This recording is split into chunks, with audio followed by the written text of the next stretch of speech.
So we're having a discussion with Stuart Campbell from Nelson Marlborough Institute of Technology around operational issues.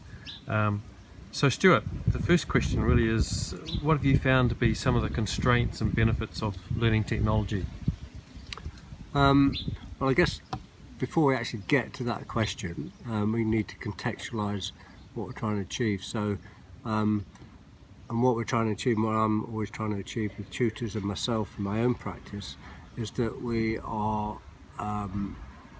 developing a genuinely student-centric approach. So, if we put it in that context, some of the constraints of technology would be when the technology is used and it is sort of leading to passive learning. So, for example, if we have got a 60-minute PowerPoint slide where students are not necessarily engaged, their time's not being used well, they are not being stretched, not being challenged, then the technology is actually constraining the learning that's going on to some degree. And really, it's what I see is the use of the technology. So if that information was put on a virtual learning environment, the students can have access to it in their own time. They could go back to it as much as they want. If they're working in a second language, they've got that time to actually review and talk amongst themselves as well, to sort of use that technology. So it's the same information coming out, but it's how it's being used with the technology. So that would be a constraint on one hand if it's delivered in a particular way, but it also could be beneficial. And then obviously once you flip that classroom, the relationship with the tutor to work more individually or small groups can be much more effective in terms of getting good feedback and measuring the progress of those students. So I guess what you're kind of saying in a nutshell is it's the graduate outcomes that should define the technology, not the technology shouldn't define the scope of the learning itself. Yeah, absolutely. So and that's the starting point, the graduate outcome. What do we want our, if we're training nurses, what do we want our nurses to, what does a good nurse look like, a mariner, and so on. Yeah. So what would be an example of of how you've used learning technology to really achieve specific learning goals? So if we just sort of link that to the last point, then if we use the technology to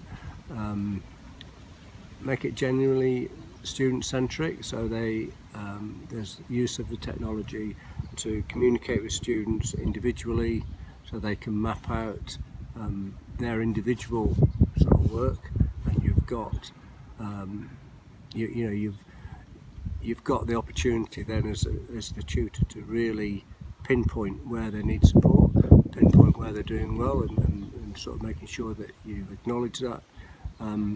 So using in the past, in days gone by, I've used wikis to do that sort of thing. So you've got that individual communication going on. So I think to be genuinely student-centric, there's got to be a high degree of individualisation of the learning, while at the same time keeping the balance of not atomising the learner, but making them part of a group, or making sure there's good communications between the tutor and the learner, and between the learner and the learner. Okay, and so it's choosing technologies that will enable you to do that. Yeah, and I think where it's getting really exciting at the moment is the sort of mobility of the technology, in the way in which it can be, really handy, as we're sitting out here making a film. Yeah, we're demonstrating that right now. Yeah. We're modelling. Yeah. Now, I guess that leads on to the third element of operational issues is how have you supported the deployment of learning technologies in your role? Okay, and well, in my role as a teaching, learning and assessment coach,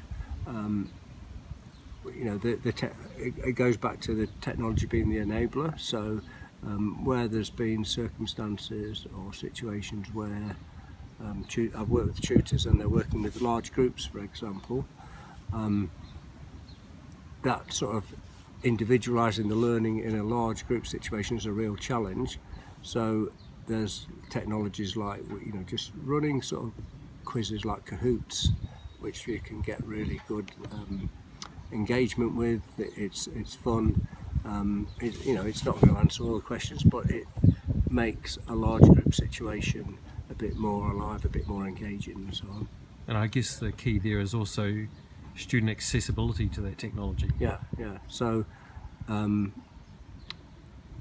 most students have got access to smartphones now. If they haven't, you can get them working in teams. You can get them working with, some sort of like iPads and so on. Yeah, good points. Well, thank you, Stuart. That's great reflections. Look forward to seeing it on your blog. No problem.